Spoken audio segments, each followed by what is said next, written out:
Hello, everybody. Welcome back to From the Blockchain. This is your host, Ashley Smith. This is a special bonus episode. I'm excited to be bringing it to you. There are special reasons why it's coming to you today. I'm going to be playing for you a podcast episode in which I was interviewed on a show called The Quivr Show, hosted by my friend Ash Crawford, who I'll tell you a little bit more about shortly. But there's a reason why I'm sharing this. A, because I think it's fun to do a little bit of a deeper dive on me so you can get to know me as your host if you care. And some of the reasons why I'm involved in exploring the Web3 and blockchain space. We dive into that. We do dive into some personal things about me as well.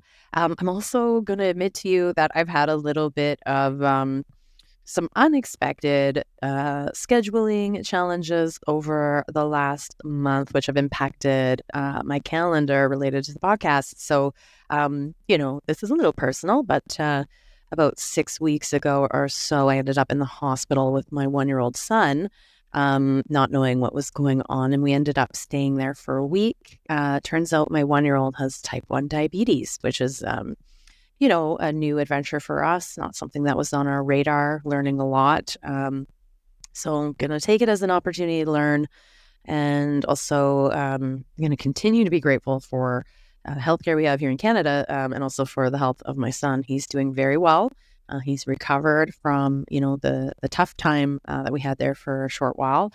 But it is a tough thing to manage, especially in such a young child. And so I'm a full-time mom. I was before, but mom life is real right now until we can really figure out a way to get some more hands-on support. And so you'll probably notice when that happens. But needless to say, I had to reschedule a number of interviews, and luckily I had some in the queue.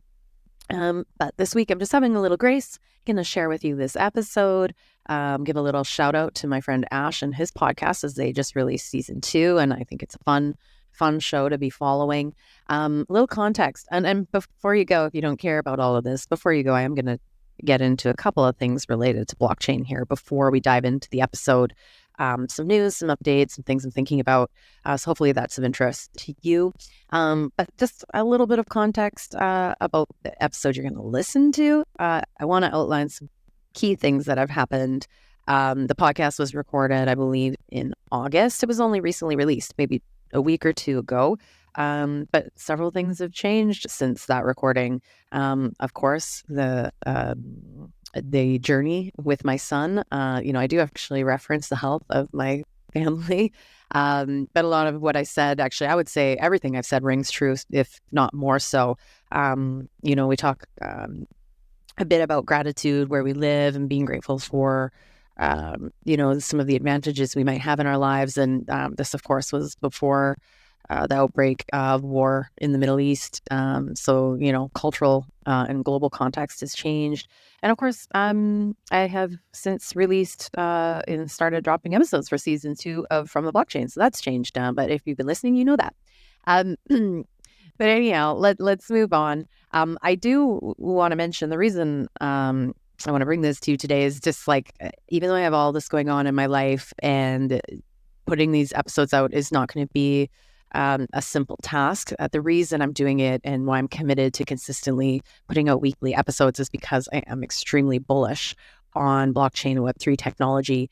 There have been moments over the last year where I don't want to say doubted myself, but just had like, am I doing this all in vain? The crypto market certainly has impacted interest and investment in the tech and the sector.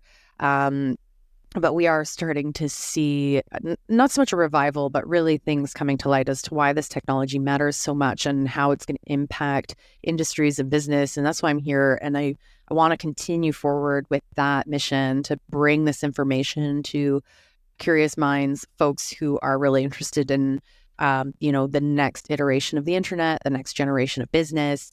So that's why I'm going to keep putting these out. One of the key themes that I'm really hoping to be looking at, and the thing that's really helped me land with a sense of comfort that all of this matters is really how relevant AI is becoming. A lot of folks look at AI and blockchain technology as two separate things, and AI's got a lot of attention, a lot of hype, and a lot of quote unquote influencers have moved into that space.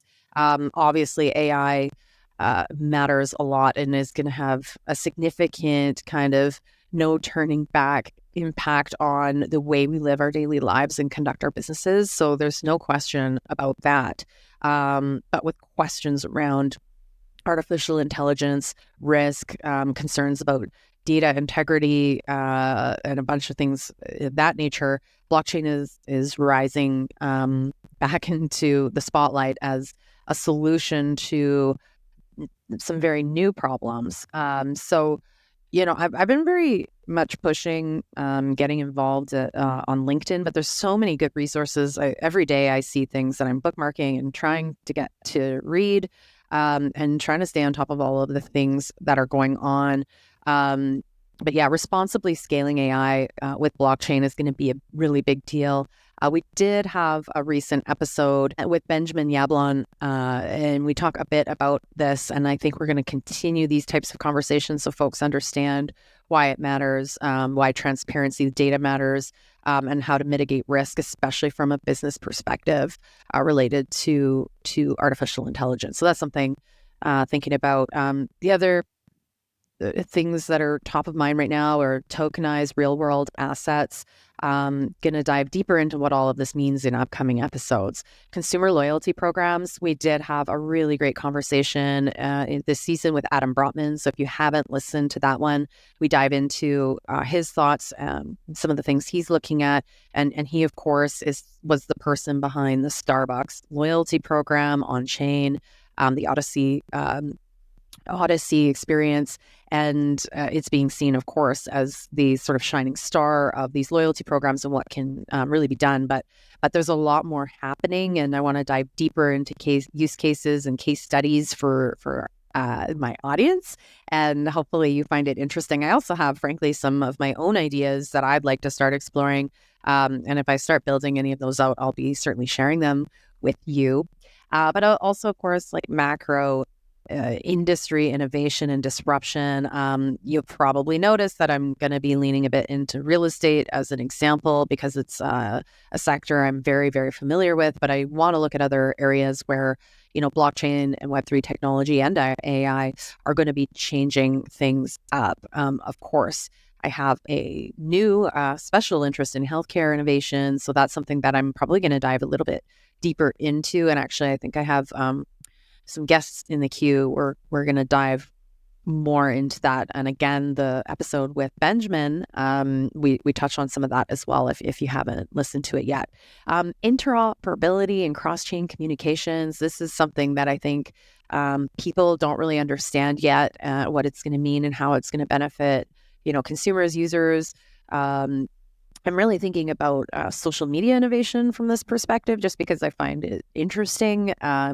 And of course, not so much a blockchain forward thing, but Threads, Instagram Threads was a good example of just kind of this interoperable social platform that's coming to light. And I think that's going to be the trend moving forward, is where you can kind of take your profile, your social media profiles, your potentially your followers or connections, and move them around with you to different platforms. And I'm curious to see when we really start looking at that from a very Web3 perspective.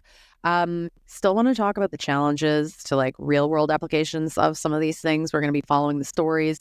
There are a few like headlines that have really grabbed my attention over the last couple of weeks. So in case you haven't been watching, there's airline issuing tickets as not only NFTs, but now resaleable NFTs. So purchasers of those airline tickets can now go and sell their tickets on the secondary market. And there's a bunch of neat things happening there. I'm going to try to get folks involved with some of these things on the show.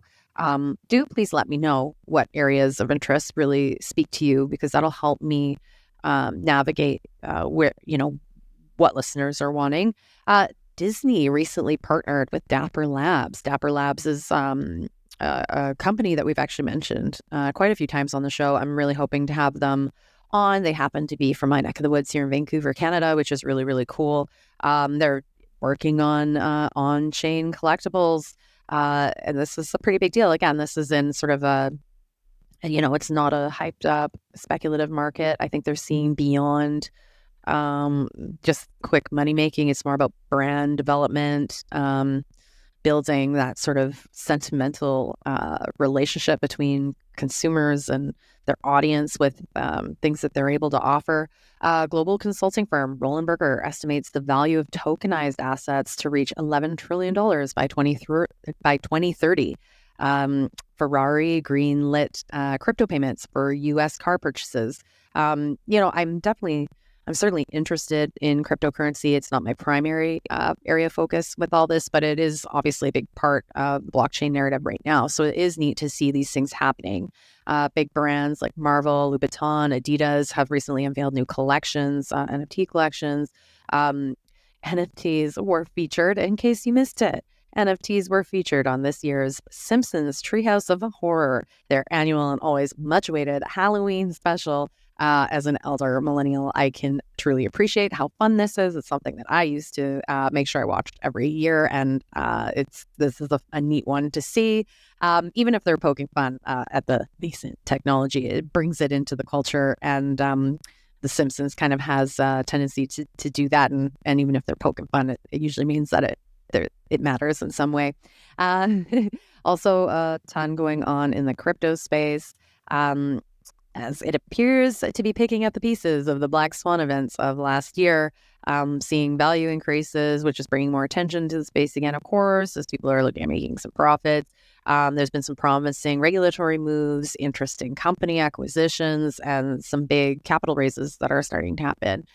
So anyways, these are all signals to me that the tech matters, but I think that it's certainly maturing, and folks are really starting to focus on what this technology can do and the value it can add. So I hope that insight adds a little extra value to this conversation you're about to listen to, which is a bit more about me. But again, this is an opportunity for anyone who's new to the show to get to know a little bit more about me as the host, or get to know about like how I'm looking at Web3 and why. This is the podcast is called The Quivr Show. I'll link it in the show notes. It's hosted by Ash Crawford, who does happen to be a friend, but one I've made in the Web3 space. It's not a Web3 focused podcast, but they really explore things like family, life, business, and the pursuit of balance. Ash engages in candid discussions with his guests about various aspects of life and reveals practical tools for the pursuit of our best selves. Ash is a really, really cool, multifaceted guy. He's an actor, a model, and a very fit entrepreneur. I would recommend you checking out his social channels. He does a lot of impressive things. He is a founder. He's founder of a company called Quivr, coffee and tea company. It's really neat. They're doing some cool stuff. Also Princess Water. They also run a cafe, him and his brother, a natural wine bar together, which is really cool. Ash also just happens to be a phenomenal communicator and user of social media. He's definitely an influencer in the real respect. He's a paid influencer and does a lot of cool things. So, he also happens to have a lot of neat connections. And I hope you check it out. I am going to take this quick opportunity to invite you all to our key social media channels here from the blockchain. Make sure you check the show notes. We are now showing all of our episodes on video on YouTube. We're starting to post some YouTube shorts, which I think is really fun. I'm hoping to improve these as we move along. Really starting to use Threads, Instagram Threads, as a text-based platform. I'm curious to see where Meta takes it. It's fun to be on there. So if you're looking for a neat way to learn about the newer social media channels and also see like when we're dropping new episodes, we're going to be there. The links are going to be in the show notes. So I'm not going to outline the names here, but we're also on LinkedIn, and that's a place where I'm finding so much value. So myself and the show are on LinkedIn, and I am going to get a little bit ahead of myself and invite you to watch for a new Facebook page. I know Facebook is old school. But I do think that a lot of folks that are in the target audience for this podcast are actually on Facebook. And I am curious to see just generally where Meta goes as a company. So I want to have a little bit of a presence there. I also think it's a neat way we might be able to start opening up um, like areas for suggestions, question answer. I do want to find a Web3 solution for some of this stuff, but I'll let you know when I've decided what I want that to look like. So in the meantime, do check that out. Depending, basically, like wherever you spend your time, find From the Blockchain. You can also find myself, Ashley Smith. My handle on most things is Ashley Smith now to keep it super simple. I'll also ask you to subscribe to this show. Please leave a review. It really helps me get great guests and continue forward. And it also helps, of course, the show perform as best it can. And I appreciate that support. So anyhow, I hope you listen and enjoy this episode of my interview with Ash Crawford on the Quivr Show. And I invite you back to this show next week. And, I won't be offended if you don't care about learning more about me. That's all good. All right, everybody. Thank you for being here. Enjoy the episode.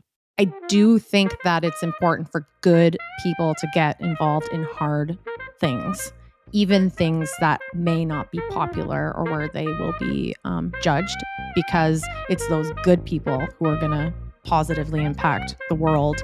Hey everybody, welcome to the Quivr Show. This is our audio journal about family, life, business, and the search for our best selves. We hope you enjoy. Oh, is it time for a Quivr? Hello everyone, and welcome back to the Quivr Show. I am your host, Ash Crawford. Today, you will meet Ashley Smith, aka Board Becky. Ashley has a unique blend of expertise in both real estate and Web3 technologies.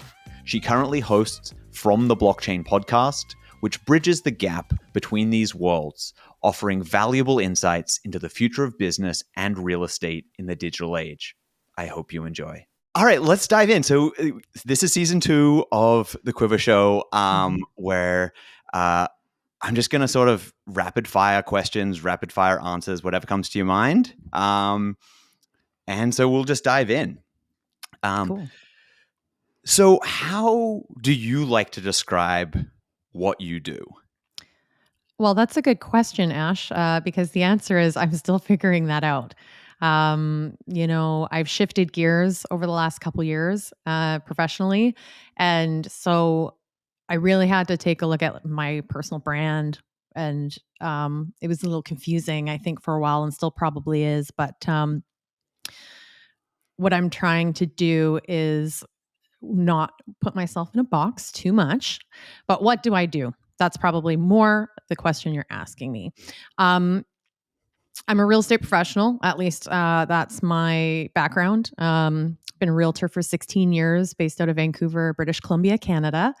And early on in my career, as quite a young person, actually, I got really involved in the leadership and governance side of the profession, and ended up getting involved in board work, which I quickly learned that I love. So I to some people, I will refer to myself as a governance nerd. To other people, they may not know I'm involved in that at all. But over the last several years, I went down the Web3 rabbit hole.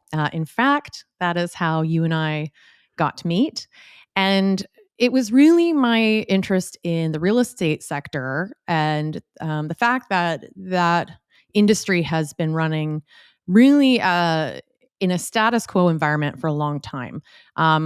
Surprisingly hasn't been as disrupted as one might expect, especially given the amount of money that people can potentially make in that industry, even from an enterprise perspective.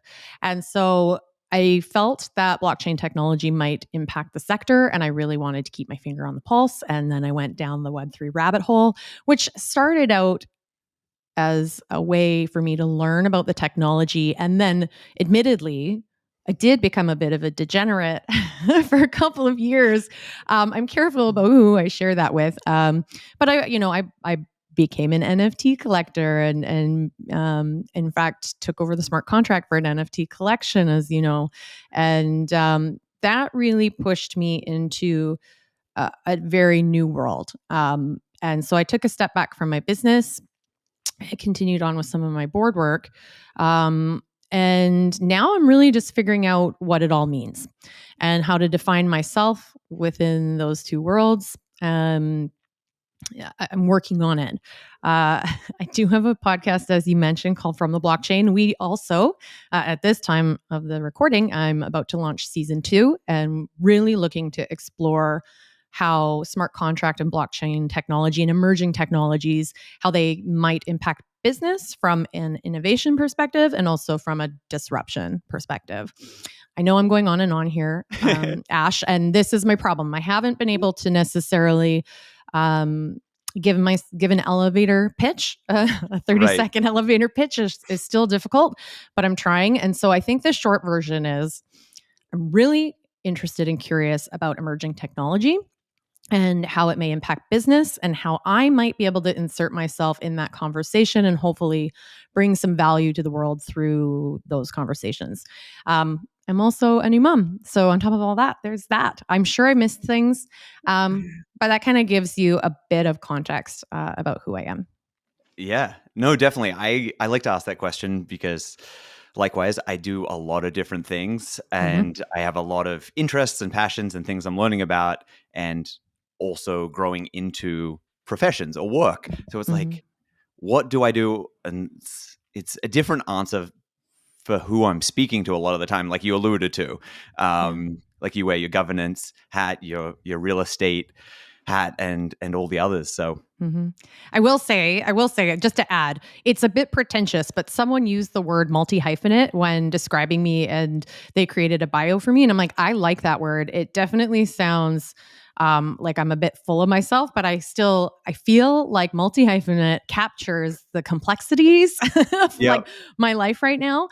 And, I do call myself an entrepreneur. I think the challenge for entrepreneurs generally might be that doesn't always equate to successful business or earning the kind of income you hope to be earning. But I have found the older I've gotten that I tend to follow my passions and I tend to follow my interests and figure out what can I do with it? How might I be able to create something out of this and create a professional opportunity for myself? Right. That makes total sense. And a great sort of segue to my next question. So you're doing all of these things. You're a new mother. What is the change that you want to see in the world? I really put a lot of weight on a curious mindset. And I think that I've gained a lot personally and professionally about leaning into curiosity. I think I wish people would be more curious. And I think that might help a lot of the things, all of the things that are going on all around the world. I think being curious can help enable people to find opportunities they didn't know they might have. When you speak about career paths and professional opportunities, but I also think about just treating one another with kindness, or at least not jumping to assumptions. And I think curiosity in and of itself is something that I hope to encourage more people to have. And it's something that when I see it, I take note of it and I try to learn from it as well from other people. So I know that's a bit out there, but I think it captures a lot of good things that can happen in, whether you're thinking about the environment, whether you're thinking about government, whether you're thinking about capitalism even. Like, I think being curious can help bring a lot of value no matter what your priorities are. Right. I think that you said that it's a little out there, but I think that it's spot on. I mean, spot on the money for where the world is at right now. And just thinking about it for a moment, if you're curious or if I'm curious about something, it means that I'm not stuck in my way or my opinion about a certain thing. So it sort of means I'm open to change. I'm open to other people's perspective. And I think that I agree with you that that's a really important thing if we could foster and bring more into the world. Yeah, absolutely. And I mean, I will say that Professionally, I got involved in some leadership stuff early on, and part of it was just about putting my hand up. Perhaps when others weren't. Like at a time, I'm getting there now. I'll be 39 next month, but for many years, I was often the youngest person in the room or at the board table, and I think just being curious about how I might be able to bring value, and not going in with assumptions about how things ought to work, and really being open, as you say. I think that's another key thing, is being open and being curious. I think are two different things, but they matter, and add a lot of value together. And that's really what brought me to this Web3 rabbit hole. And I'm still very excited about, when I look back in 10 years, that this will have been a very interesting and pivotal time. But still, I'm open and curious still, because I don't know where it's all going to end up. All right. No, I love that. And I guess this would just be a short follow on to that. How do you feel like you're working to help bring that into the world? Well, there's a couple things. I mean, the podcast in and of itself, I'm hoping serves that a bit. I'm really hoping to reach an audience of folks who maybe don't see themselves as experts in emerging tech, as an example, and trying to create a narrative that's easily digestible, that doesn't scare people, that doesn't make people feel like imposters for just trying to learn. Because I think that is a challenge, especially, from my perspective. I think it's really important for women and girls to feel like they have access to information that resonates with them, and can help them open their minds and their worlds and opportunities. So I'm hoping in a little way that the podcast is serving that. And I also think that leading by example matters. There's been a few times in my life where I've been in a place where I'm like, I don't know how I got here, but I'm super happy and proud that I'm here. And I hope that people see me and think, oh, if Ashley, can achieve this accomplishment or be in this position, maybe I can do that. And I think sometimes just living to your word can help serve in that way too, in less tangible ways. So if you had to give one practical tip, or is there something that you've seen either for curiosity in general, or you could be more specific on understanding blockchain technology in general? Is there one thing that if I was curious, be like, hey, I don't know where to start, what would that be? Oh my goodness. I mean, at least from the tech perspective, I think resources are becoming more widely available. You do have to be careful about, what information you look at. And I think that's part of it too, is I think, today you can certainly Google things and search things. Like if there's something that piques your interest, there's ways to go down that rabbit hole and try to unpack it all.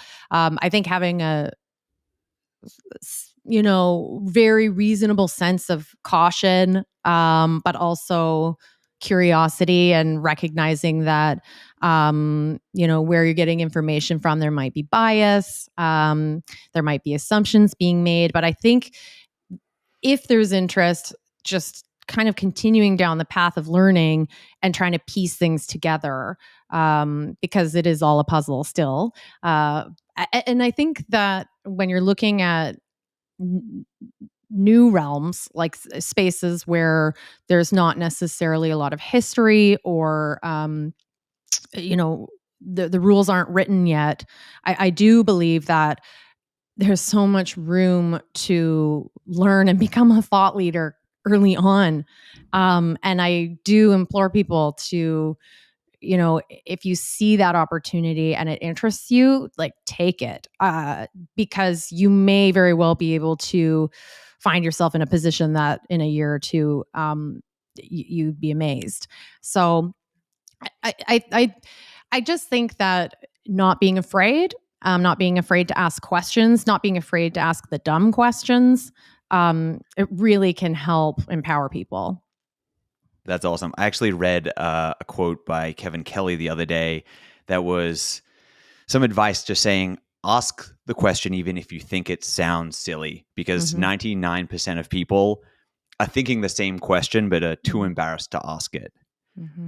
And This yeah, This is where those old rules apply and will continue to apply and will continue to matter.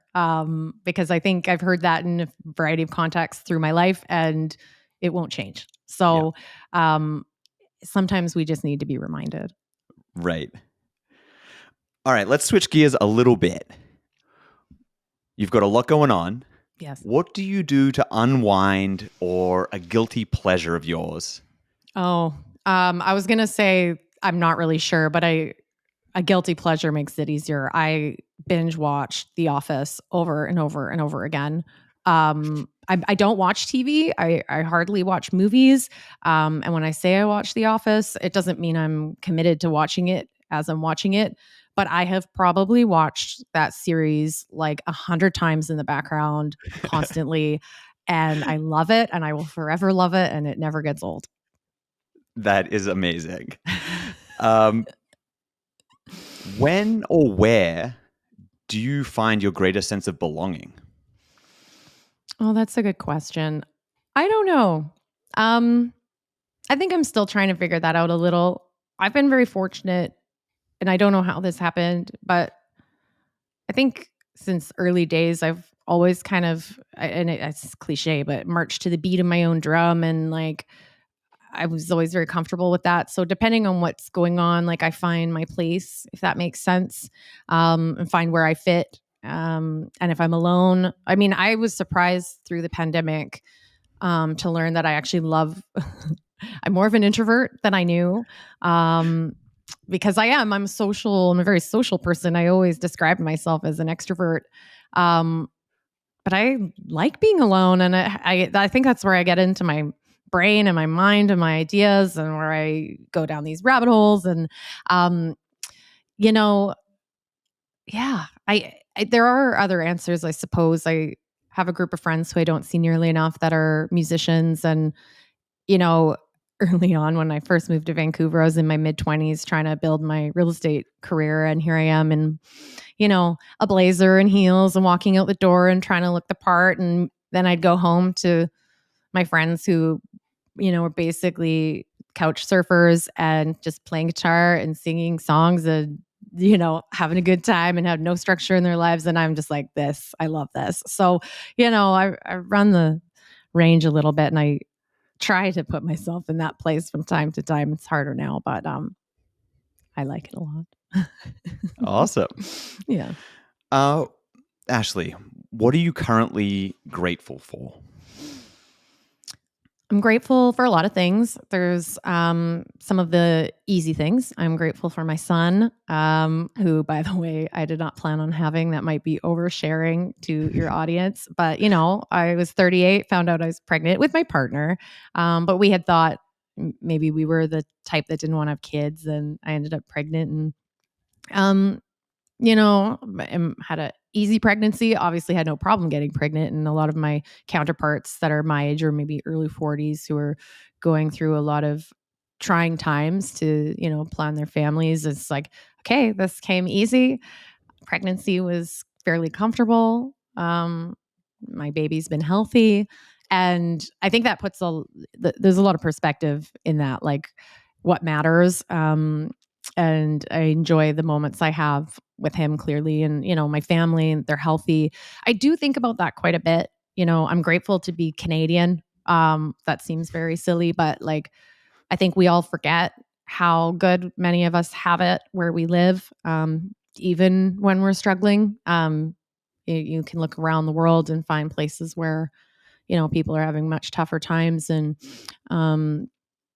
I hate to say, like, it's such a toxic word now, privilege. Like, I've always felt privileged. I've always known I was privileged.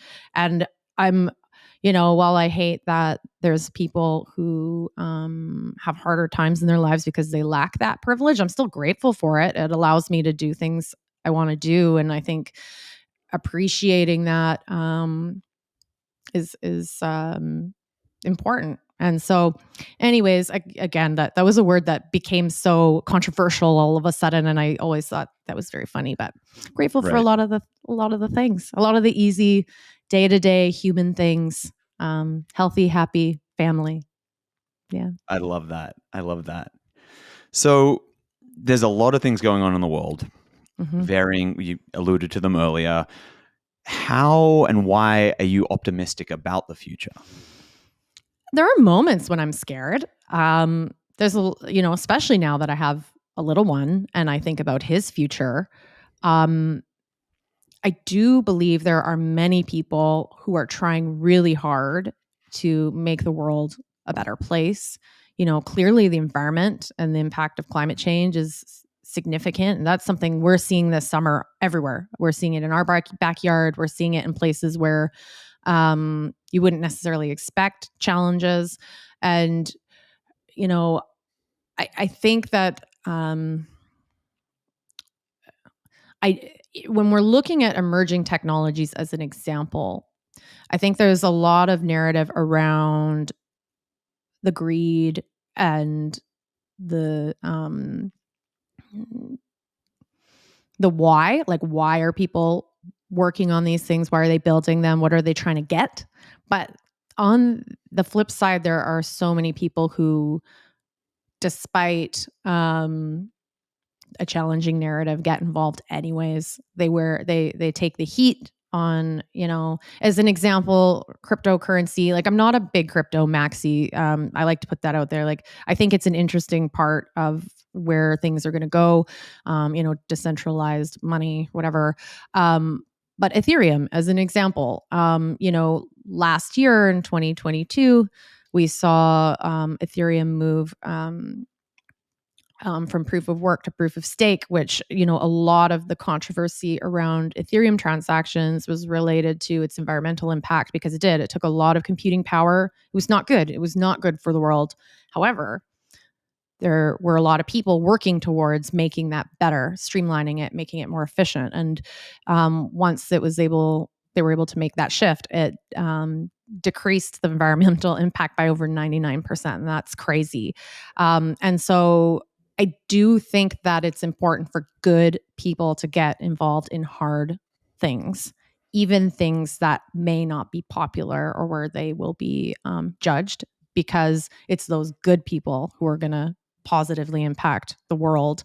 And I know that's just like a single example, but I do try to fill some of my time with good news stories as much as I can. I think you have to do that proactively these days. It's easy to get sucked into the negative and the polarizing news and all of that, and reminding yourself that there's good people. I think it's inspiring. I think it makes us all feel like maybe the little things I do will help, rather than feeling like it's not worth it.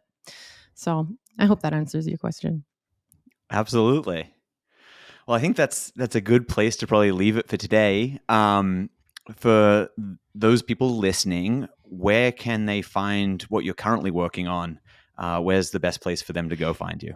Yes. Well, speaking of me trying to figure out how to put myself out there in the world, I recently changed all my social media handles to something a little more agnostic, because it used to be more directly related to my real estate profession. So now you can search Ashley Smith Now on Twitter, on Instagram, on TikTok, and LinkedIn, linkedin.com/Ashley Smith Now.